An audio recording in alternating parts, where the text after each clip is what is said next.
नमस्कार। प्रभा साक्षी news network के खास कार्यक्रम शौर्य पथ में आप सभी का स्वागत है। आज के कार्यक्रम में हम बात करेंगे एनएसए अजीत डोभाल की इजराइल यात्रा की, इजराइल हमास संघर्ष की, रूस यूक्रेन युद्ध के ताजा हालात की, चीन में चल रही उठापटक की और मालदीव की नई पैंतरेबाजी की। इन सब मुद्दों पर हमारे साथ बातचीत के लिए उपस्थित हैं ब्रिगेडियर श्री डीएस त्रिपाठी जी, सेवानिवृत्त। सर, कार्यक्रम में आपका बहुत बहुत स्वागत है। और पहला प्रश्न सर, एनएसए अजीत डोभाल की इजराइल यात्रा पर ही लेते हैं। एनएसए अजीत डोभाल इजराइल होकर आए। क्या आपको लगता है कि संघर्ष विराम कराने के प्रयासों में भारत भी शामिल है? अमेरिकी राष्ट्रपति बाइडेन ने भी जल्द ही इजराइल और हमास के बीच संघर्ष विराम कराने के संकेत दिए हैं। इसे कैसे देखते हैं आप?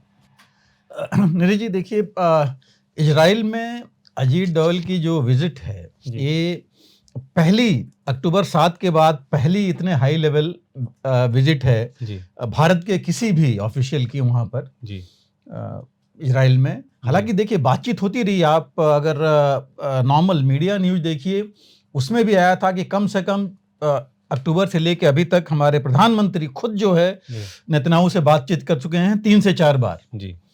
और लेकिन अगर हम अजीत डोभाल की इस विजिट की बात करें तो देखिए, ऐसे नहीं होगी कि ऐसे वो चले गए हैं। इसके पीछे काफ़ी कुछ बैकग्राउंड है। और अगर आप जाइए, हमारे देखिए फॉरेन मिनिस्टर जयशंकर यूएई में जा चुके हैं, यूनाइटेड अरब एमिरेट्स गए थे, ईरान गए थे, वहाँ भी बातचीत हुई थी, अमेरिका गए थे, वहाँ बातचीत हुई थी, इजिप्ट में भी बातचीत हुई है। और ये बातचीत इनकी होती रही है, खास करके किसी भी रणनीतिक मामलों में। जैसे यूक्रेन में देखिए, आई था न्यूज़ में, हम आगे भी देखेंगे, जहाँ कहा जा रहा है कि न्यूक्लियर वॉर एवर्ट करने में रोल था।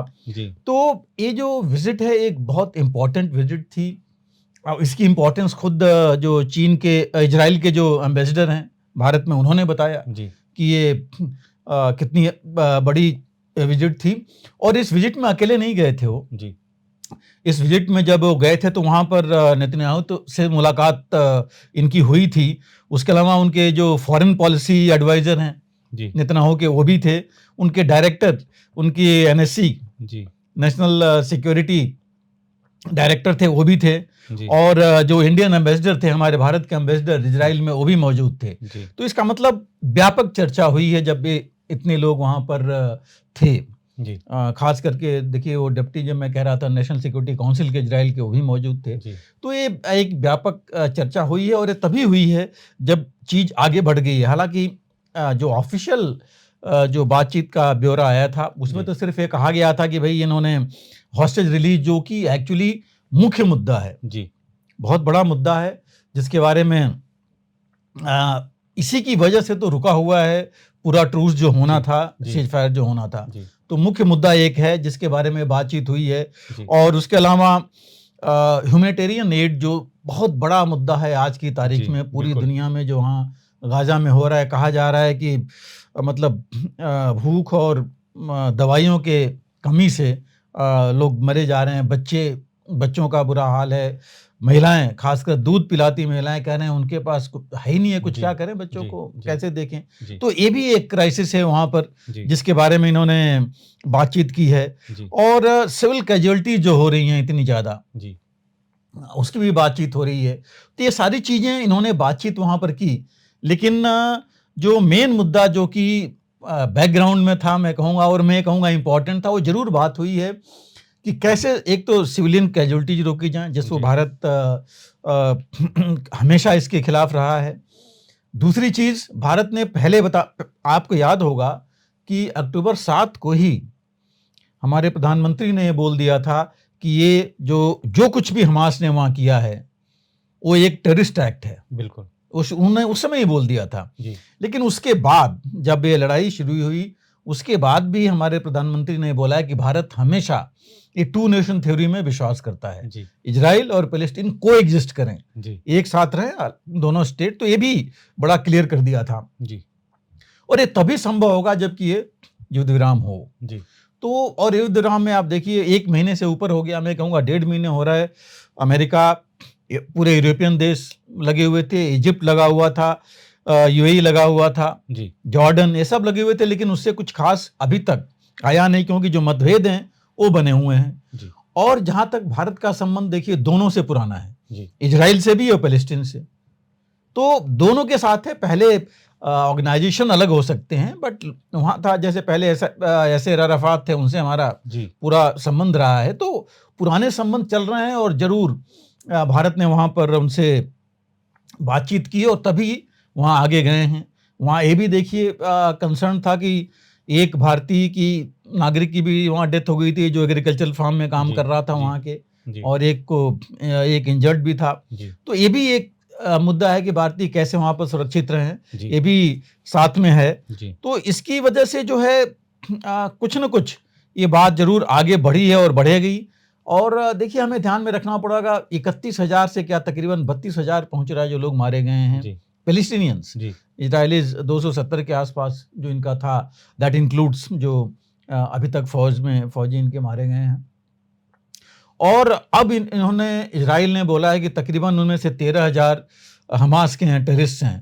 पहले हालांकि कोई वेरीफाई करने वाला ऐसा कोई इसमें आंकड़ा मिला नहीं है, जी, बट 31,000 या 32,000 मरने वाले तो क्लियर है, क्योंकि वो तो यूएनओ भी कह रहा है जी, और बाकी सब कर रहे हैं, वेरीफाई कर दिया है उन्होंने। ज़्यादा भी हो सकते हैं नंबर्स, बट ये तो जो काउंट मिला है वो है। जी, बातचीत जारी है। देखिए यहाँ तक कि हमास ने भी बोला है कि भाई वो तैयार हैं बातचीत के लिए, लेकिन वो अपनी शर्त पर हैं। नेतन्याहू अपनी शर्त पर हैं। जी, इजराइल में अगर आप देखेंगे तो कल तक क्या मतलब लगातार रोज वहाँ विरोध हो रहा है, खास करके हॉस्टेजेस को लाने के लिए। जी, और लगातार ये भी चल रहा है कि वहाँ राइट विंग वाले जो उनके गवर्नमेंट में हैं, इनके बेन गुयन जो इनके रक्षा मंत्री हैं, जी, उनका ये कहना है कि कुछ भी हो लेकिन युद्ध रुकना नहीं चाहिए। जी, वो इसके खिलाफ हैं जी, कि ये चलते रहना चाहिए। तो ये जो चीज़ें हैं वहाँ पर इंटरनल भी थोड़ी काफ़ी मुश्किल आ रही है। अमेरिका में भी थोड़ी सी इनके विरोध में आवाज़ें उठ रही है कि ये इनके जो बताए हुए हैं अमेरिका के साथ उस पर नहीं चल रहे हैं। जी, अमेरिका में भी देखिए कितने प्रदर्शन हो रहे हैं इसके खिलाफ, जी, और आप देख ही रहे हैं इलेक्शंस का वहाँ पर माहौल चल रहा है। जी, तो ये कुछ चीज़ें हैं जो कि वहाँ पर मजबूर कर रही हैं कि भाई कोई ना कोई आकर के आगे बढ़े जी, और ये कराए इनके बीच में कि सुलह हो कुछ और मानवता की जीत हो, बजाय चाहे वो हमास या इजराइल की हम बात नहीं कर रहे हैं। जी, तो इसमें मुझे लगता है कि ये बात जरूर हुई है जी, और ये सबको ले करके भारत आगे बढ़ा है। अमेरिका चाहे इजिप्ट और अरब कंट्रीज हों, ईरान हो, क्योंकि सबके साथ अच्छे संबंध हैं। जी, ऐसे नहीं है जैसे अमेरिका का ईरान के साथ नहीं है जी, और वेस्टर्न कंट्रीज का नहीं है, बट हमारे तो सबके साथ हैं। सबके साथ, तो सबको लेकर के चले हैं और मुझे लग रहा है कि इसके बाद कुछ न कुछ ये बात आगे बढ़ेगी। और ये ट्रूस टॉक्स हैं जो हम कह रहे हैं 4-5 हफ्तों से बात चल रही है। जी, हालांकि जो बाइडेन ने बोला था जी, कि बात आगे बढ़ रही है, 2-3 मुद्दों पर रुकी हुई है। एक हॉस्टेज के रिलीज पर, दूसरा जो हमास का कहना है कि इजराइल पूरा विड्रॉ करे, जी, और जो गाजा का पूरा एरिया है वो गवर्नमेंट को दे, और गवर्नमेंट मतलब हमास की गवर्नमेंट हो गई क्योंकि उन्हीं की चल रही थी। जी, तो इन मुद्दों पर कुछ चीज़ें भी चल रही हैं, क्योंकि हमास का चीफ जो हानिया ने तो साफ बोला हुआ है कि उसने तो ब्लेम किया हुआ है इजराइल को कि इजराइल की वजह से नहीं हो रहा है। वो कह रहा है हम तो बातचीत के लिए तैयार हैं। तो ये कुछ चीज़ें हैं, लेकिन एक चीज़ तो कहेंगे कि हाँ तैयार तो दोनों हैं। ये एक ऐसा नहीं है कि इजराइल ने या तो बिल्कुल मना कर दिया या हमास ने बिल्कुल मना कर दिया। जी, तैयार दोनों हैं। और नेतन्याहू ने हालांकि ये बोला है, उनका ये भी कहना है, ये लड़ाई जो है वो उन्होंने बोला है कि ज़्यादा इससे तकलीफ या नुकसान इजराइल को हो रहा है। जी, उन्होंने बोला है कि this war is hurting Israel more. जी, तो ये बात है, दोनों तरफ उनका अपना है। और उन्होंने कहा है कि हम एक्शन ले रहे हैं फिलिस्तीन के खिलाफ नहीं, बट हमास को डिस्ट्रॉय करने के लिए, जी, टेररिस्ट को डिस्ट्रॉय करने के लिए।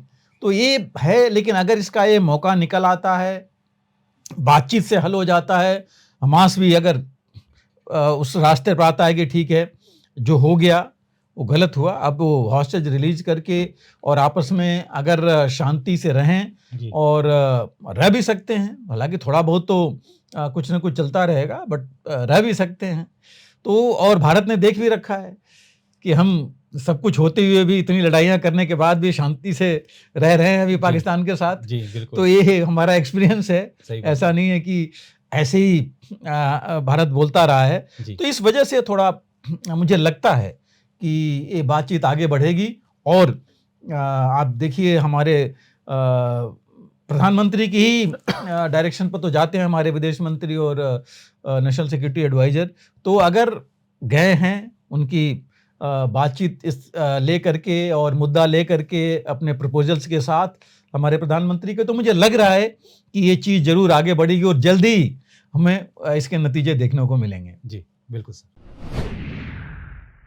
सर, रमजान में इजराइल ने अल अक्सा मस्जिद तक जाने पर रोक टोक लगाई है, क्या इसका कोई विपरीत असर हो सकता है? लेबनान से हिजबुल्लाह ने भी इजराइल पर हमले बढ़ा दिए हैं, इसे कैसे देखते हैं आप? नीरज जी, देखिए जो अल अक्सा मॉस्क की या मस्जिद की जो आप बात कर रहे हैं, ये दुनिया में तीसरी बहुत ही ये महत्वपूर्ण या हम कहें प्योर मानी जाती है इस्लाम में ये मस्जिद। और वहीं पर जो अल अक्सा मॉस्क है या कंपाउंड जिसे कहते हैं, वहीं पर इनका जो एक टेम्पल भी है जिसको कि पैलेस्टीनियंस या इजरायली ज्यूज जो है उसको मानते हैं, पैलेस्टीनियंस अल अक्सा को और ज्यूज जो है इसको जो डोम टेम्पल जिसे कहते हैं उसको। अभी इसकी जो अभी की हम बात कर रहे हैं, इसमें जो है रमज़ान का पहले तो ये माना जा रहा था कि हो सकता है सीज फायर हो जाए, ट्रूस हो जाए, और ट्रूस होने पर रमज़ान के टाइम, हम रमज़ान कहते हैं उधर रमज़ान कहते हैं, इसमें जो है था कि प्रेयर्स अलाउड होंगे। और जब यहाँ प्रेयर्स, इवन फ्राइडे प्रेयर्स पहले होते थे, 50 से 60 हज़ार उसमें लोग जाते थे प्रेयर्स में। अभी जो है चूँकि लड़ाई जारी है और वहाँ गाजा का और बाकी जगह का हाल हम देख रहे हैं क्या है। वहाँ खाने की चीज़ें नहीं हैं, वहाँ ह्यूमैनिटेरियन जो मानवीय त्रासदी हो रखी है, वहाँ पर फेमिन, वहाँ भुखमरी की हालत हो गई है, दवाएं नहीं मिल रही हैं, औरतों बच्चों का वहाँ बहुत ही बुरा हाल है। और इस समय पर जो है लड़ाई भी जारी है। अभी देखिए पिछले करीब परसों या नरसों में जो है करीब, अगर हम बात करें 10 या 11 की, उस समय 75 लोग मारे गए थे उस इलाके में। और हालांकि जो मानवीय सहायता के लिए पूरी दुनिया इजराइल को कह रही है, और अब चूंकि जगह नहीं है तो अभी एक अमेरिका ने वहाँ पर एक पोर्ट बनाने की कोशिश कर रहा है राफा में, जहाँ पर कि साइप्रस से जो है ये सहायता आ सके, लेकिन वो बनने में टाइम लगेगा, अभी समय लगता है। हालांकि अमेरिकन जो मिलिट्री है वो बना सकती है, इसे बनाते रहें इस तरह के पोर्ट। तो ये जो है एड के लिए चल रहा है, लेकिन इजराइल अभी भी लड़ाई जारी रखे है। और वो तो जो इनके लीडर्स हैं सिनेवार को ढूंढ रहा है, जिसको कहा जा रहा है कि सिनेवार वहाँ पर खान यूनुस में इजरायली इंटेलिजेंस ने बताया है कि वहाँ पर कहीं ना कहीं है। तो ये लड़ाई जारी है। हजारों देखिए मारे गए हैं पैलेस्टीनियंस, 31 से 32 हज़ार के करीब तकरीबन पहुंच रही है उनका नंबर। तो ये जो है जो मॉस्क है वहाँ पर पहले दिन तो कहा जा रहा है, अभी भी उन्होंने परमिट किया था। पहले तो इन्होंने बोला था कि परमिट करेंगे, बाद में इन्होंने रिस्ट्रिक्शन लगा दिया। लेकिन पहले दिन तकरीबन वहाँ 35 हज़ार लोग गए थे। जो प्रेयर था तारावी प्रेयर कहते हैं, पहले दिन वहाँ पर लोग गए थे, जिसको कि बहुत कंट्रोल किया है इजरायली डिफेंस फोर्सेज ने, तब ये हालत हुई। और जैसे मैं कह रहा था, पहले तो एक हफ्ते पहले या 10 दिन पहले इजराइल के प्राइम मिनिस्टर ऑफिस से मैसेज था कि वो जो है पिछले साल की तरह लोगों के अलाउ करेंगे उस मस्जिद में जाने के लिए, लेकिन बाद में और रिस्ट्रिक्शन इसमें लगा दिया गया। हालांकि इनके जो डिफेंस मिनिस्टर हैं राइट विंग, जो सपोर्ट कर रहे हैं इनके गवर्नमेंट को, बेन गिविन, उन्होंने तो बिल्कुल ब्लैंक बोला था कि ब्लैंक एंड बैन, एक भी आदमी नहीं जाना चाहिए वहाँ पर। इंक्लूडिंग उन्होंने कहा कि जो इजराइल के नागरिक मुस्लिम्स हैं उनको, वो भी नहीं जा सकते, उनको भी मना होना चाहिए। तो ये जो है जो अल अक्सा जो मस्जिद की हमने बात की, और इनकी जो डोम ऑफ द रॉक है जो टेम्पल माउंट बोलते हैं ये ज्यूज, वो दोनों वहीं पर हैं। और इसकी अगर हिस्ट्री आप देखिए तो एक्चुअली 1968 में जॉर्डन से इसको कैप्चर किया था इजराइल ने 1967 की लड़ाई में, और उसके बाद बाकी सुलह तो हुआ था, लेकिन उन्होंने इसको जेरूसलम को वापस नहीं किया था उनको। और वहाँ पर जो है जो मुस्लिम्स हैं वो अल अक्सा जो कंपाउंड है वहाँ पर अपनी प्रार्थना करते हैं, और ज्यू जो हैं वेस्टर्न हॉल जिसमें कि टेम्पल माउंट जिसे कहते हैं वहाँ पर करते हैं, जो डोम ऑफ द रॉक है वहाँ पर। तो इस तरह जो है, और जो यहाँ पर जो इनके अल्ट्रा नेशनलिस्ट हैं वो तो चाहते हैं कि पूरे इलाके में अल अक्सा भी उनके कब्जे में होना चाहिए, और वहाँ भी इन्होंने अपनी प्रेयर होना चाहिए, और उसको भी इंक्लूड करना चाहिए इन्होंने वेस्टर्न हॉल में ही। कुछ तो यहाँ तक कह रहे हैं कि एक थर्ड टेम्पल वहाँ बनना चाहिए। तो ये सब चीज़ें हैं वहाँ पर, लेकिन जो टेम्पल माउंट है वो वहाँ पर ये जाते रहते हैं ज्यूज़ और मुस्लिम्स वहाँ अपनी अलास्का मॉस्क में जो है। देखिए मॉस्क की सबसे बड़ी चीज़ ये है कि नंबर्स कंट्रोल करना वहाँ इजराइल के लिए भी मुश्किल है। जैसे मैंने कहा पहले 50 से 60 हज़ार लोग नॉर्मल फ्राइडे प्रेयर्स में जाते थे। तो ये एक चीज़ है जिसकी प्रॉब्लम है। इनफैक्ट जॉर्डन ने तो क्लियर कट वार्निंग दी थी कि रोक नहीं सकते रमज़ान के महीने में किसी को जाने से वहाँ पर। और ये एक बहुत बड़ा कारण है। पहले भी अल अक्सा मॉस्क जो थी ये मस्जिद इजराइल और फ़लस्तीन के बीच में आपसी जो इनके बीच में जो भी लड़ाई होती थी, चाहे छोटे स्तर पर हो या जो एडमिनिस्ट्रेटिव प्रॉब्लम हो, वो होता रहता था इस मॉस्क को लेकर के। इजराइल का कहना था कि यहाँ टेररिस्ट रहते हैं जो कि हम पर अटैक करते हैं, तो उसके लेकर के कई बार इजराइल डिफेंस फोर्सेज ने वहाँ पर सर्च भी ऑपरेशन किया है, कुछ लोग मारे भी गए थे इस बीच में। तो ये उनके बीच में चलता रहता है, और अगर ये चूँकि धार्मिक भावना है उसको दबाया जाएगा तो ज़रूर इस पर रिएक्शंस तो आएंगे ही। जहाँ तक हिजबुल्लाह का सवाल है, हिजबुल्लाह भी अपनी तरफ से वो कुछ न कुछ अटैक किए जा रहा है इजराइल पर, रोक सकता नहीं है क्योंकि वो युद्ध से बाहर नहीं हो सकता, उसकी मजबूरी है कि उसने साथ देना है। और जबकि अगर देखा जाए वहाँ पर तो इजराइल ने तो साफ बोला है कि इजराइल का जो नॉर्दर्न बॉर्डर मतलब जो लेबनान के साथ है, जहाँ हिजबुल्लाह का एरिया है, कि वहाँ पर वो कॉन्सनट्रेट करेगा, गाजा जहीं ख़त्म करेगा उसको कॉन्सनट्रेट करेगा, उसको सिक्योर करेगा। और अभी तक की लड़ाई में हिजबुल्लाह के कम से कम 300 से ज़्यादा लोग मारे गए हैं वहाँ, 20 के आसपास इजरायली इधर मारे गए हैं, क्रॉस बॉर्डर जो भी वहाँ कॉन्फ्लिक्ट हुई है। और तकरीबन 90,000 जो हिजबुल्लाह तो नहीं, जो लेबनान बॉर्डर पर लोग तो हिजबुल्लाह समर्थक ही हैं, वो वहाँ से डिस्प्लेस हुए हैं, उनको जो साउथ लेबनान का इलाका है वहाँ से जाना पड़ा है। और इजराइल के भी तकरीबन 60 से 70 हज़ार लोग इवैक्यूएट हुए हैं जो कि मेनलैंड में उधर से वापस आए हैं। तो ये जो और पहले के जो अटैक्स होते थे इनके आपस के, वो बॉर्डर के साथ के होते थे। अब जो है इन्होंने डीप स्ट्राइक करना शुरू कर दिया है ड्रोन्स और मिसाइल के साथ। तो इसको जो है इजराइल इसीलिए इस बॉर्डर को सिक्योर करना चाहता है।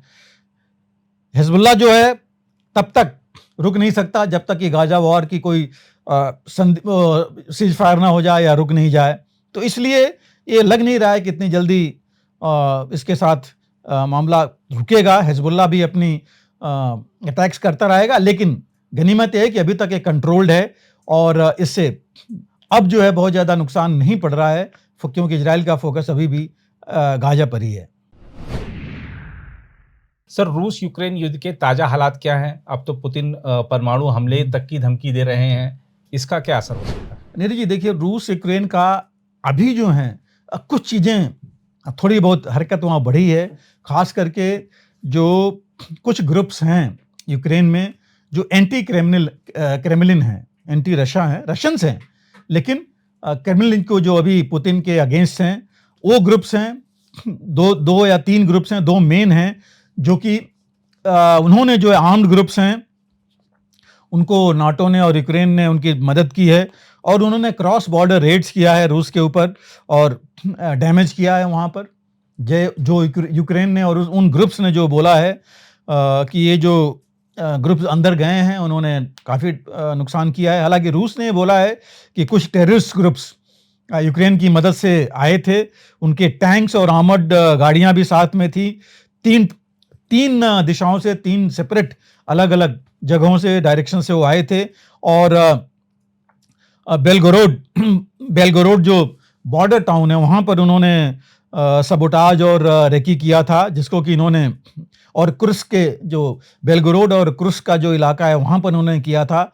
और वहाँ से जो इन्होंने इसको रूस ने खदेड़ दिया, उनको भगा दिया है, उन पर कैजुअल्टीज भी की हैं, मारे गए हैं। हालांकि वहाँ पर रूस ने इन दोनों इलाकों में जितने स्कूल्स कॉलेजेज हैं सब बंद कर दिया है, खासकर कुर्स्क के इलाके में। इसी बीच में यूक्रेन ने ड्रोन और रॉकेट अटैक रशिया के ऊपर जारी रखा है अपना। और उन्होंने खास करके उसकी जो मेजर एक रिफाइनरी थी रूस की, जो AVT-6 है, तीसरी सबसे बड़ी रिफाइनरी थी, उस पर इन्होंने ड्रोन से हमला किया था और रिफाइनरी को बंद करना पड़ा, वहाँ पर आग लग गई थी। तकरीबन 25 ड्रोन से उन्होंने हमला किया, काफ़ी तो गिरा दिए गए, बट जो ड्रोन्स लॉन्च हो गए, जो चले गए, उन्होंने वहाँ पर जो है नुकसान किया। यूक्रेन के जो हैं, जहाँ तक यूक्रेन ज़्यादा एक्शन नहीं कर पाया है क्योंकि अभी भी उसके पास हथियार और फोर्सेस की कमी है, वो आगे नहीं बढ़ पा रहा है। और रूस जो है बल्कि अद्विका उसने ले लिया, अद्विका से आगे बढ़ गया है। डोनेस्क और खेरसोन दोनों के इलाके में जो है वो थोड़ा थोड़ा आगे बढ़ रहा है। और उसने खास करके FAB-1500 जो इसके ग्लाइडर बॉम्ब्स हैं उनका इस्तेमाल बहुत बखूबी कर रहा है अद्विका में। उसी से उसने पिन पॉइंट जो है ये जो बॉम्ब्स हैं उनसे वो बहुत ज़्यादा नुकसान कर सकता है, क्योंकि ये तकरीबन 1500 kg का जो है एक्सप्लोजिव लेके जा सकते हैं।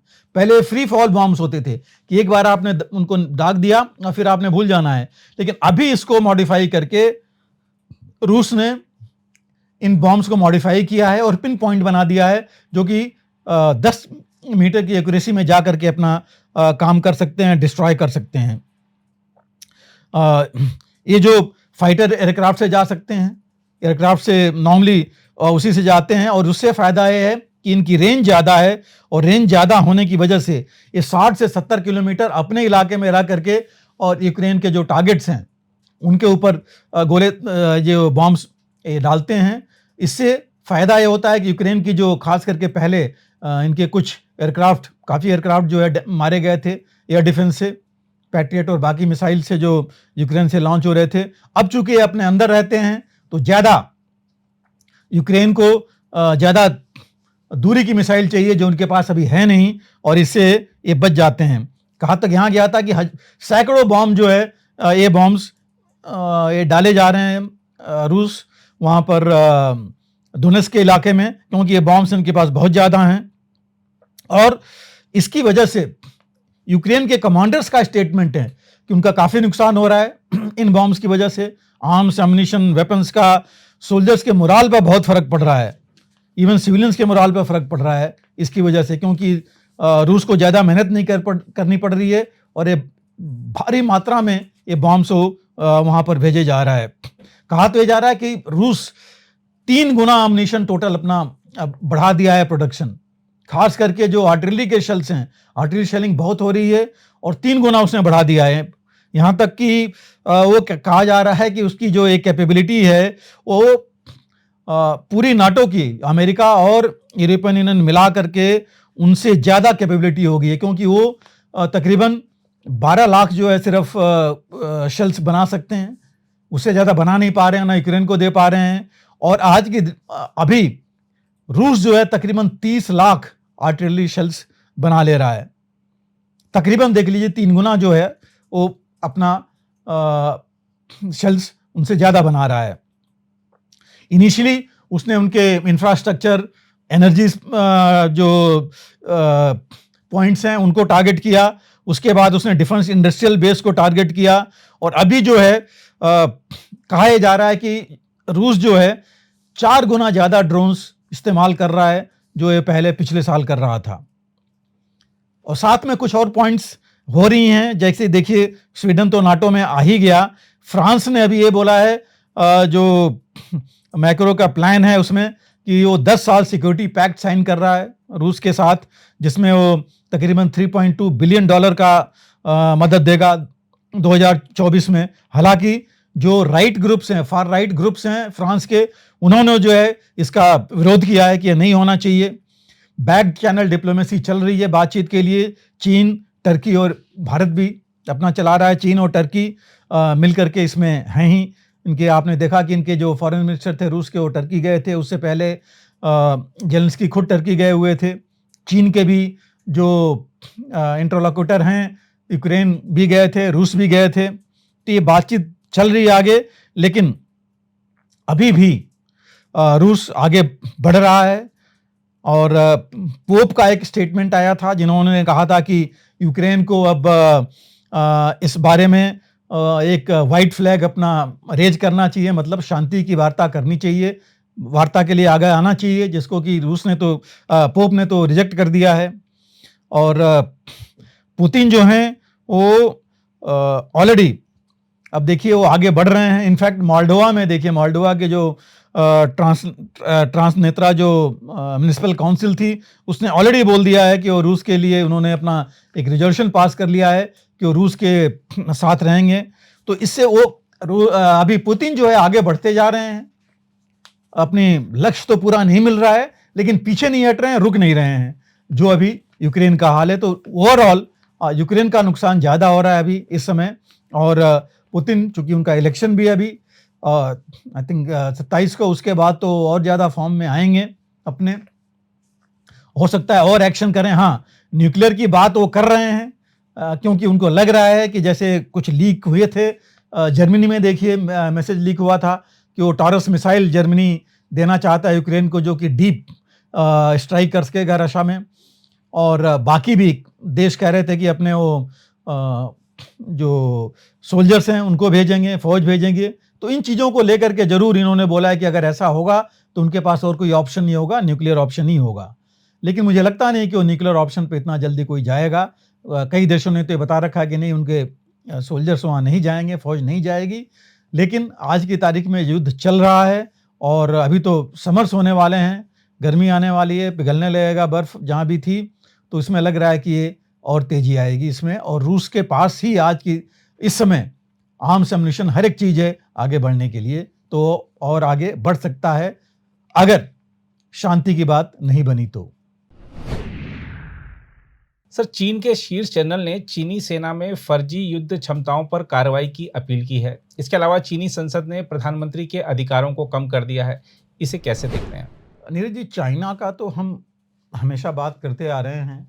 और चीन कुछ न कुछ, चीन तो नहीं कहूँगा, मैं कहूँगा शी जिनपिंग जी अपनी पावर बढ़ाने के लिए, देखिए वो पिछले 2 साल से लगे हुए हैं। कुछ अमेंडमेंट्स करते रहे हैं, कितने लोगों को वो अपने जो विरोधी माने जाते हैं उनको हटाते भी रहे हैं। पिछले प्रधानमंत्री का हम देख सकते हैं उन्होंने कैसे हटाए गए जी उनका।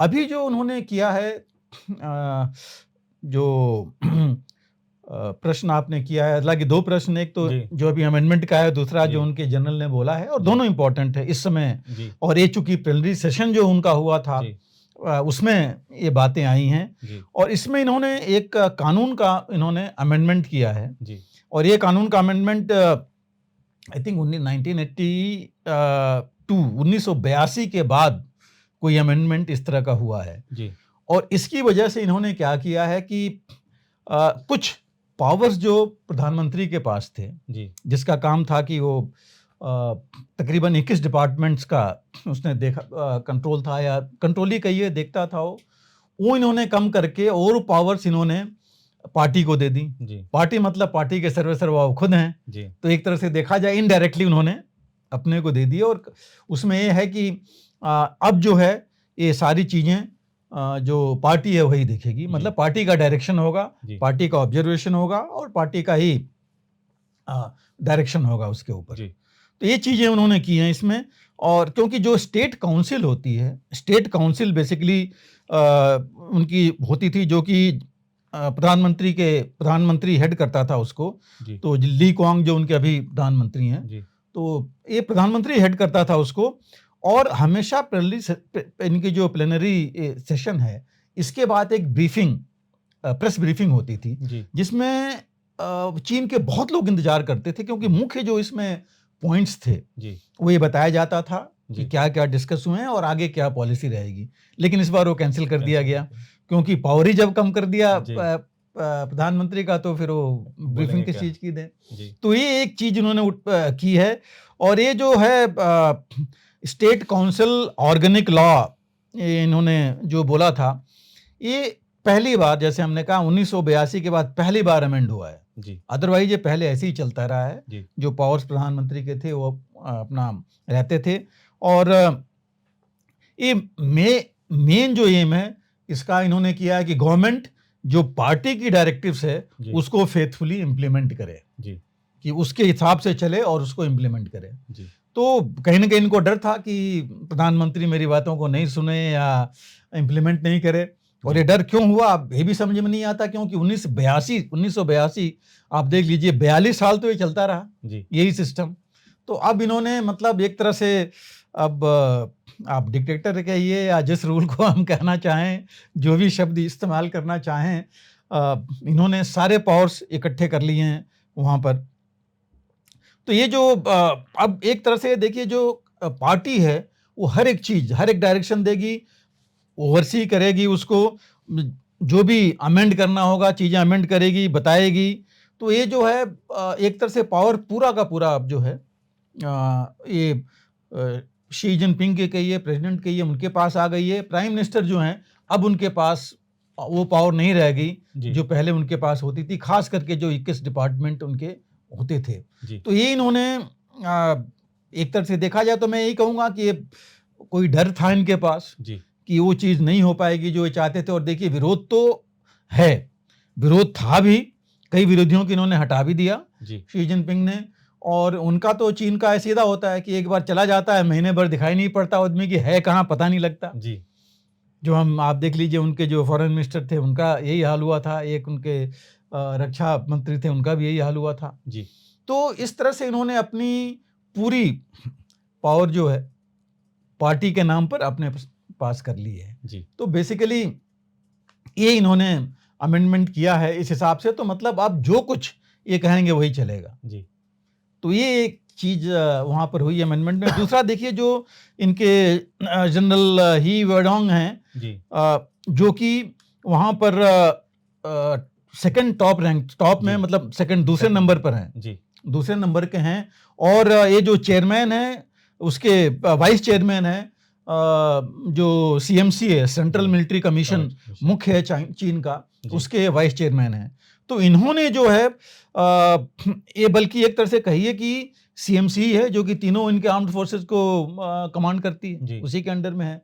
और उसके वाइस चेयरमैन हैं जिन्होंने कि अब ये स्टेटमेंट दिया। स्टेटमेंट क्या है, एक डिस्कशन जो चल रहा था इसी में जो पीएलए के साथ, अपना पीपुल्स लिबरेशन आर्मी के साथ, तो उस डिस्कशन में वहाँ पर इन्होंने ये चीज़ बोली है।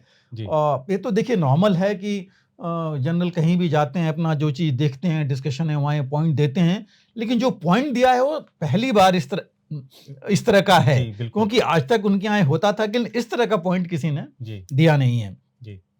और देखिए उन्होंने दिया क्या पॉइंट, बेसिकली उन्होंने कहा था कि जो कॉम्बैट कैपेबिलिटी है वो गिर गए हैं जी। कॉम्बैट कैपेबिलिटी को उन्होंने कहा कि फेक एक तरह से हम दिखा रहे हैं अपने आप को। हम मीन्स जिनको एड्रेस कर रहे थे जी। और एड्रेस मीन्स अगर पीपुल्स लिबरेशन आर्मी के लोग हैं मतलब वो पूरे आर्मी को बोल रहे हैं, आर्मी, एयरफोर्स, नेवी, जो भी फौज है पूरी, उसको बोल रहे हैं कि भाई आप फेक दिखा रहे हैं, कि आप ये दिखा रहे हैं कि आप जो है ये चीज़ कर सकते हैं जो कि आप कर नहीं रहे हैं एक्चुअली। तो उन्होंने जो है एक तरह से उनका ये कहना था कि रियल कॉम्बैट सिचुएशन जो होनी चाहिए वो आप नहीं कर रहे हैं। एक एग्जांपल जो मीडिया में नहीं है लेकिन एक्चुअली जो उन्होंने वहाँ पर किया, उनका कहना था कि जैसे रात की लड़ाई आप कहते हैं कि हमने रात में लड़ाई की और उसके इस तरह की और ये उसके लेसन्स लर्न हैं, लेकिन वो एक्चुअली लड़ाई आप शाम को ही करके ख़त्म कर देते हैं जी। तो वही वो कह रहे हैं कि ये फेक है जी। कि आप रात की लड़ाई रात को होनी चाहिए, जी। लेकिन अब अपने आसानी के लिए लोग करके अपना वो कर देते हैं, जी। कर देते होंगे वहाँ पर। जी। तो एक चीज़ उन्होंने बोली। दूसरा उन्होंने कॉम्बैट कैपेबिलिटीज़ पर भी बात की। अब देखिए, जहाँ कॉम्बैट कैपेबिलिटी की बात आती है तो सिर्फ मैन पावर नहीं होता है, इक्विपमेंट भी होता है, ट्रेनिंग भी है जी। उसके अंदर। उसके अंदर जितने आपने आपके जो प्रोड्यूस कर रहे हैं वेपन्स, इंपोर्ट कर रहे हैं, जो बेसेज बना रहे हैं, मतलब हर एक चीज़ उसमें आ जाती है कैपेबिलिटी में। जी। तो उसके ऊपर भी उन्होंने सवाल उठाया है कि उसमें है, उसमें उन्होंने क्वालिटी ऑफ इक्विपमेंट का तो नाम लिया है जी। कि इक्विपमेंट की क्वालिटी ठीक नहीं है। डिफेंस में जान वो ले आकर के, मतलब देखिए, वो यहाँ कंपटीशन तो एक्चुअली है नहीं उनके यहाँ। जी। तो वो चीज़ उनका कहना था कि भाई क्वालिटी जो है वो हमारी इतनी अच्छी नहीं है। जी। और उन्होंने लास्ट, देखिए, अगर आप ये बात क्यों कर रहे हैं, वो थोड़ा सा हम इससे पहले कि आगे और जाएं इन्होंने क्या किया, इसका थोड़ा सा हमें देखना पड़ेगा। करप्शन नाम की चीज उनके यहाँ रही है जी। चीन में, डिफेंस में। देखिए, डिफेंस मिनिस्टर निकाले गए थे, जी। उनके करीब 13 जनरल निकाले गए, कुछ और निकाले गए हैं जिनका आया नहीं। जी। और मैक्सिमम जो थे इनके रॉकेट फोर्स से। जी। और रॉकेट फोर्स इनकी ऐसी है जो कि कंट्रोल करती है मिसाइल्स, रॉकेट्स, जितनी भी ये ऐसी मतलब मुख्य जो आजकल के मॉडर्न वॉरफेयर की चीज़ें कही है उसमें। तो वहाँ से उन्होंने उनको निकाला है। और करीब 3 से सीनियर डिफेंस जो इनके सिविल कहिए या एस्टेब्लिशमेंट्स में थे, उनको भी निकाला है। जी। तो इस तरह, मतलब ये चीज़ अगर देखा जाए तो बहुत बड़ी चीज़ बन गई थी, तभी जो है उन्होंने इन चीज़ों पर किया। दूसरी चीज़, इन्होंने अपना एक चीज़ दी, इन्होंने कहा कि आप एक तरफा एक्सरसाइज कर रहे हैं। जी। जब उन्होंने बोला कि रियल कॉम्बैट आप नहीं दिखा रहे हैं, उसमें एक ये भी था कि आप जो है एक तरफा कर रहे हैं। अब उन्होंने बोला कि नहीं, 2 तरफा एक्सरसाइज, जो कि हम तकरीबन भारतीय सेना तो हमेशा करती है, रेड लैंड और ब्लू लैंड करके, कि एक उन्होंने एनिमी लैंड और फिर अपनी, और उसके बाद आप एक्सरसाइज कीजिए, लेसन्स जो भी सामने आ रही है वो ले आएँ। और इसके साथ ये भी देखिए, पहली बार चीन ने 7.2% अपना बजट, डिफेंस बजट हाइक किया है। जी। इतना ज़्यादा, करीब $232 बिलियन का उसका बजट हो गया है। हम अपने से तो नहीं कंपेयर कर सकते क्योंकि हमारा तो $75 बिलियन के आसपास है, बट कहने का मतलब कि उन्होंने अगर इतना किया है तो नेचुरली कोई भी चाहेगा, जैसे हमारे यहाँ मोदी जी शुरू से कहते आ रहे हैं कि भाई जितना हम खर्च कर रहे हैं उससे हमें मिल क्या रहा है, जी। क्या क्वालिटी हमारे पास आ रही है। जी। अपने यहाँ बने लेकिन क्वालिटी वाली चीज़ें बने। जी।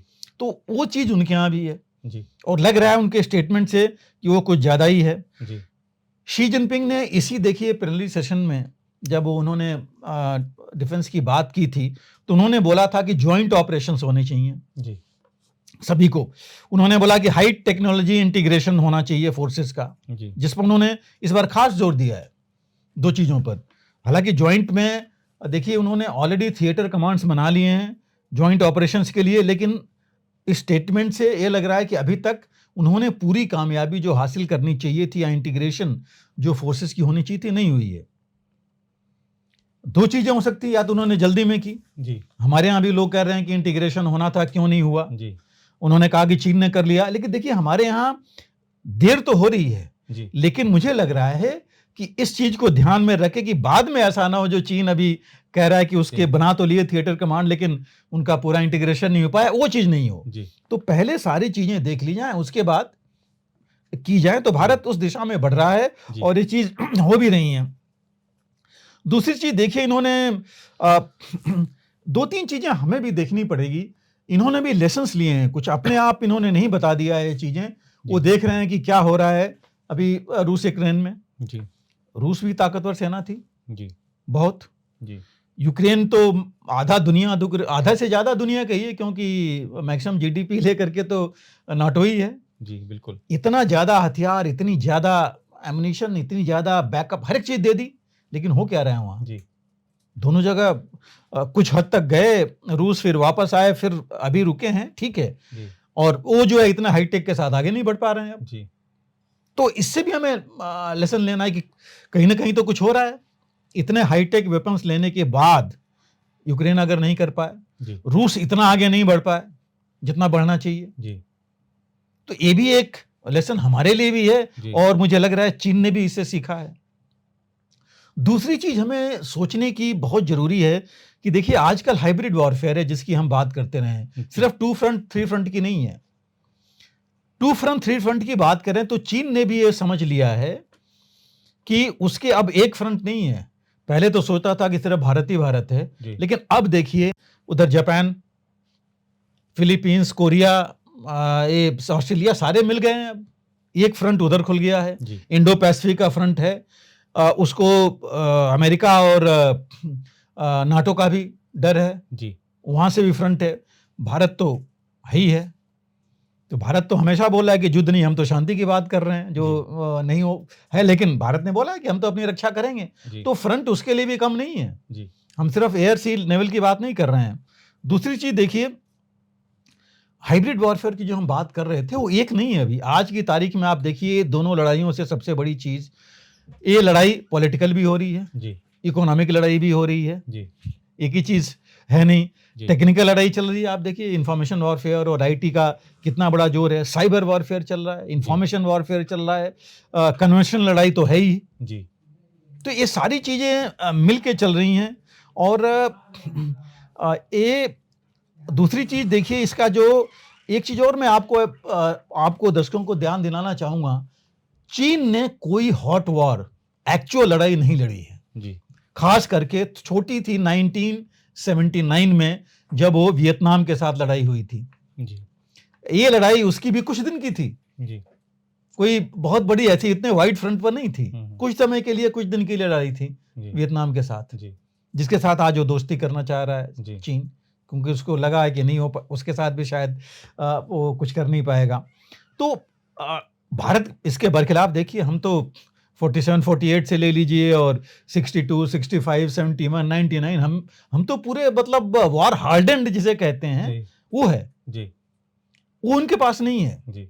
तो उनको ये भी लग रहा है, क्योंकि उन्होंने देखा कि क्या हुआ गलवान में जी, कि सब कुछ निहत्थे होते हुए भी जो है उनको बिल्कुल 1 इंच भी इधर से उधर नहीं होने दिया, धकेला हमारे सैनिकों ने जी। तो एक चीज एक ये भी है उनके पास। तो ये भी चीज इनके कहने के पीछे होगी, जो कॉम्बैट कैपेबिलिटी की बात कर रहे हैं, मैं उसकी बात कर रहा हूं कि उसमें एक चीज ही नहीं है सिर्फ हथियार और बाकी चीजें, ये भी एक चीज है जो हमने पहले कहा, ट्रेनिंग और मोराल और ये सारी चीजें हैं। दूसरा देखिए, चाइना ने, जैसे मैंने कहा, दोनों की जो कमियां थी नाटो की, मैं यूक्रेन तो हम लोग शुरू से कह रहे हैं कि यूक्रेन नहीं हो तो नाटो ही है, उनकी कमियां और रूस की कमियां, उन्होंने देख लिया कि नाटो की क्या हालत हुई, उनके अपने रिजर्व अम्यूनिशन जो है खत्म होने के कगार पर हैं जी। रूस को पीछे क्यों आना पड़ेगा, उसके पास भी वो फैल गया, टैक्टिक्स अपने उसने अलग कर लिए थे। उन्होंने सोचा कि बस ऐसे ही चले जाएंगे, ऐसी चीज तो लड़ाई होती नहीं, क्योंकि जब फैल गए कहीं ना कहीं तो यूक्रेन भी आगे आने आता ही आता, अगर आपने मजबूत नहीं किया। अब उन्होंने मजबूत कर रखा है तो यूक्रेन आगे नहीं आ रहा है, लेकिन उनको उसके लिए पीछे आना पड़ा। तो अभी जो सिक्योरिटी सिनेरियो पूरी दुनिया की है वो बदल चुकी है और उसके मद्देनजर रखते हुए, उसको देखते हुए शायद इनको लग रहा है, शायद क्या लग ही रहा है कि इनको भी बदलना चाहिए, अपनी कैपेबिलिटी बढ़ानी है ट्रेनिंग से लेकर हर एक चीज में। जो मैं अभी बात कर रहा था, multi pronged warfare, land, air, sea, information, cyber, space, ये सारा लेके चलना पड़ेगा जी। तो एक वो पहले का नहीं है कि बस सेना आ गई और तैनात होगी और खत्म जी। वो तो हमारे फॉरेन मिनिस्टर ने अभी परसों बोला है जी कि 60,000 उन्होंने सैनिक लगाए हैं, 60 हमने भी लगाए, कम कहीं नहीं है कि वो चीन कह सकता है कि नहीं भारत कम है, लेकिन उन्होंने बोला है कि ये खतरनाक स्थिति है, नहीं होना चाहिए जी। कहीं कुछ हो गया फिर जवाब कौन हो करेगा। सही बात जी। तो एक चीज उन्होंने बड़ी इंपॉर्टेंट पर से बोली कि ये नॉर्मल चीज नहीं है जी, कि अगर आप कहें कि नहीं जी सिचुएशन नॉर्मल है, एलएसी पर नहीं है जी, और शुरू से कह रहे हैं कि ये नॉर्मल नहीं है। दूसरा, जैसे हम बात कर रहे थे अभी चीन का, हम जो अभी हाइब्रिड या हम जो अभी कह रहे थे सिनेरियो जो बदल गया है, ताइवान है ही है। ताइवान पर चीन अभी मजबूरी में धीरे धीरे चल रहा है, लेकिन चीन भी मजबूत हो रहा है जी। अमेरिका भी और वेस्टर्न कंट्रीज भी उसके पीछे खड़े हुए हैं जी। तो अगर आप ये सिनेरियो लीजिए, उधर ताइवान, इधर भारत, इधर इंडो पैसिफिक, उधर जापान, साउथ कोरिया, इंडोनेशिया सब मिला करके जो ये देश हैं वहाँ पर, और इधर नाटो और अमेरिका जो अलग से अपनी उसके ऊपर इकोनॉमिक से लेकर के डिफेंस की चीज़ों पर भी सैंक्शन लगा रहे हैं या वॉच कर रहे हैं जी। क्योंकि चीन का हर मूव वो वॉच करते हैं। तो ये कुछ चीज़ें हैं जो कि मुझे लग रहा है कि इनको मजबूर की हैं कि ये लोग जो है अपनी पूरी स्ट्रेटजी चेंज करें जी। और फौज को भी उसमें ले आए। हालांकि ऐसा नहीं कि चीन अग्रेसिव नहीं हुआ, देखिए नैन्सी पेलोसी की जो विजिट हुई थी ताइवान में, उसके बाद से लेकर के आज तक चीन एग्रेसिव है ताइवान पर, बिल्कुल, लेकिन वो कुछ कर नहीं पा रहा है जी। और ताइवान अपने आप को मजबूत कर रहा है जी। तो ये छोटे छोटे देश बाकी जो भी अपने आप को मजबूत कर रहे हैं। लेकिन मैं आखिरी में एक ये भी चीज कहूंगा कि चीन कमजोर नहीं है जी। ये हम नहीं कह रहे हैं कि चीन कमजोर है जी। चीन सिर्फ जो है उसको अपनी स्ट्रेटजी और टैक्टिक्स, जी। थिंकिंग, ट्रेनिंग, ये सब बदलना पड़ेगा जी। अभी देखिए कल से इन्होंने रूस, चीन और ईरान की नेवल एक्सरसाइज शुरू हो गई है जी। तो ये एक गठबंधन तो बन रहा है ऑलरेडी। तो ऐसा नहीं है कि ये चीन भी चुप बैठा है, तो अपनी भी तैयारी कर रहा है अपनी उस चीज़ों को लेकर के।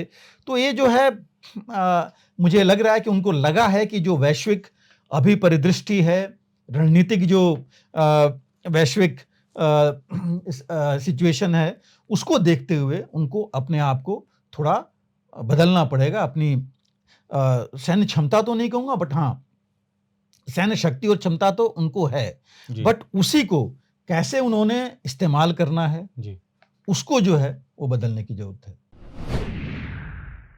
सर, मालदीव ने भारत के असैन्य बल को वापस भेजने के निर्णय के बाद चीन के साथ नए रक्षा करार कर लिए हैं और समुद्री क्षेत्र में गश्त के लिए तुर्की से ड्रोन खरीदे हैं। इसे कैसे देखते? नीरज जी देखिए, अभी हम लोग इसके ऊपर काफ़ी बात कर चुके हैं मालदीव्स के ऊपर, लेकिन एक ऐसी चीज़ लग रही है जो रह रहा है कि रुकने वाला नहीं है, क्योंकि मालदीव्स जो है उसके रक्षा मंत्री मोहम्मद घासन हैं, जो कि वो गए थे चीन में। उनका पूरा नाम मोहम्मद घासन ममून है, जो कि गए हुए थे चीन में, जहाँ पर कि वहाँ वो चीन के जो डिप्टी डायरेक्टर हैं चाइना में, चीन के, उनके ऑफिस में उनके वहाँ मिले। वहाँ पर उन्होंने मिलिट्री कोऑपरेशन पर बात की मेजर जनरल ज़ांग बकोई से, जिसमें मिलिट्री असिस्टेंस की बात हुई है मालदीव्स को, नॉन लीथल वेपन्स की बात हुई थी कि नॉन लीथल वेपन्स देगा। हालांकि ये समझ से परे है कि नॉन लीथल वेपन्स कौन से हैं जो कि जिससे कि नुकसान नहीं होगा, लेकिन कहा यही गया है। अब इसमें क्या सप्लाई करते हैं वो तो अभी बाद में जब आएगा तब पता लगेगा। दूसरा, जो अभी जहाँ तक मालदीव्स का सवाल है, मालदीव्स ने ऑलरेडी भारत को बोल रखा था, भारत से बातचीत हो रखी थी कि ये जो भारत की वहाँ पर सेना है, सेना तो क्या थी, 77 प्लस 11 88 लोग थे, उनको वहाँ से वापस करने के लिए भारत ने वहाँ पर सिविलियंस एक टीम ऑलरेडी अपनी भेज रखी है और 10 मई तक का टाइम है बाकी वापस आने के लिए। तो इस तरह जो है भारत ने अपनी तरफ से पहल की है उनके साथ, मालदीव्स के साथ। लेकिन चीन और मालदीव्स ने सिर्फ यही नहीं, उन्होंने 21 एग्रीमेंट तो पहले ही साइन किए थे जब मोइजू गए थे वहाँ चीन में, और उसके बाद इन्होंने जो अपनी डिस्कशंस थी वो इन्होंने बेसिकली स्ट्रेटजिक और मिलिट्री सब्जेक्ट्स पर की हैं। इन्होंने स्ट्रेटजिक कोऑपरेशन पार्टनरशिप भी जो है बनाई है, साइन की है। और आपको याद होगा कि मोइजू ने चाइना में एक कमेंट दिया था कि कोई हमको बुली नहीं कर सकता, नोबडी कैन बुली अस, किसी भी चीज के लिए। और उसका जवाब हमारे जो विदेश मंत्री हैं उन्होंने 3 दिन पहले बोला था कि कोई जो भी देश बुली करता है, उन्होंने बोला कि any country which is bullying does not give an aid of $4.5 billion. कि $4.5 बिलियन का एड भारत दे रहा है, तो भारत जो है उनको दादागिरी कैसे दिखा सकता है, बुली कैसे कर सकता है। तो ये चीज साफ गोई भारत ने कर दी, उनको बता दिया। लेकिन मोइजू ने यह भी कहा था कि मालदीव जो है अपनी रक्षा नीति, अपनी सुरक्षा मजबूत करेगा, अपनी कैपेबिलिटी सुरक्षा की, सर्वेलेंस की, और 9 लाख जो स्क्वायर किलोमीटर का उनका एरिया है उसको जो है अपने आप संभालेगा। उनका जो एक्सक्लूसिव इकोनॉमिक जोन है, उन्हें कहा किसी भी देश से वो ये कोई समझौता नहीं करेंगे कि कोई विदेशी देश आकर के और इनके जो इकोनॉमिक जोन है, इनके इलाके में आकर के कोई सर्वे करे। हालांकि ये कहने के बाद इन्होंने 5 फरवरी को बोला था, और उसके बाद वो चीन की जो स्पाई शिप है वो इनके आई थी, उसको उन्होंने आने दिया। जो शियांग यांग हांग जो इनकी स्पाई शिप है चीन की। तो इस तरह से उन्होंने जो है जो स्ट्रेटेजिक लोकेशन अपनी इनकी है इंडियन ओशन में, उसका ये फायदा उठा रहे हैं। इनको पता है कि वो इंपॉर्टेंस भारत के लिए भी है, यूरोपियन देशों की है, अमेरिका के लिए भी है, और ये जो है चीन के लिए भी है। जो इन्होंने एग्रीमेंट्स किए हैं चीन के साथ, उसमें कोई ट्रांसपेरेंसी नहीं है। टर्की से उन्होंने देखिए अभी डील साइन की है, $3.7 मिलियन से वो ड्रोन्स खरीद रहे हैं। बैक्टर TB2 बेकर जो उनकी कंपनी है उसके ड्रोन्स ले रहे हैं। तो ये जो है उन्होंने एक ड्रोन बेस ऑलरेडी बनाया है, बना रहे हैं, इंप्रूव कर रहे हैं वहाँ पर मजोआ में। तो इस तरह वो अपने आप को दिखा तो रहे हैं कि वो अपनी सुरक्षा के लिए खुद मालदीव ही करेगी और उसको मजबूत करेंगे। लेकिन साफ है जो इन्होंने बातचीत की है, जो चीज़ें आई हैं, इन दोनों के जो एग्रीमेंट्स हैं उसको देख करके कि ये चीन इनकी पूरी मदद करने जा रहा है और चीन के आधिपत्य में जा रहे हैं। जो भारत हालांकि वेट एंड वॉच की पॉलिसी लगाया है, भारत ने कभी निगेट नहीं किया, और भारत हमेशा चाहता है कि मालदीव्स की जो जिस तरह से मालदीव की सुरक्षा थी, जो मालदीव्स के लोग का जिस तरह भारत के लोगों के साथ आपस में व्यवहार था, मेल मिलाप था, वो जारी रहे, और उसमें भारत कोई कमी नहीं करेगा और नहीं कर रहा है। और कभी न कभी ये है कि जरूर कि मोइजू या उनकी जो अभी सरकार है वो समझेगी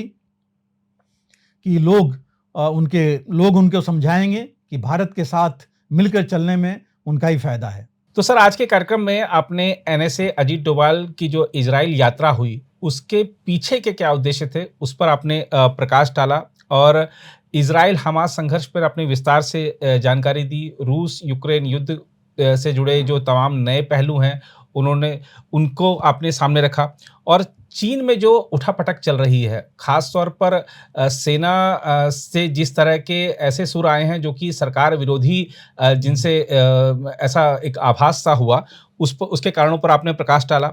मालदीव और भारत के जो संबंध हैं और मालदीव अब जिस दिशा में आगे बढ़ रहा है उस पर अपने विस्तार से जानकारी दी। आपने आज के कार्यक्रम को ज्ञानवर्धक बनाया और इस चर्चा से आप जुड़े, इसके लिए आपका बहुत बहुत आभार।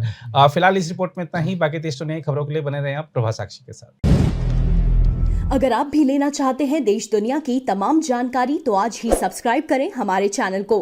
साथ ही नीचे दिए बेल आइकन को जरूर दबाएं ताकि हर अपडेट आप तक पहुंच सके।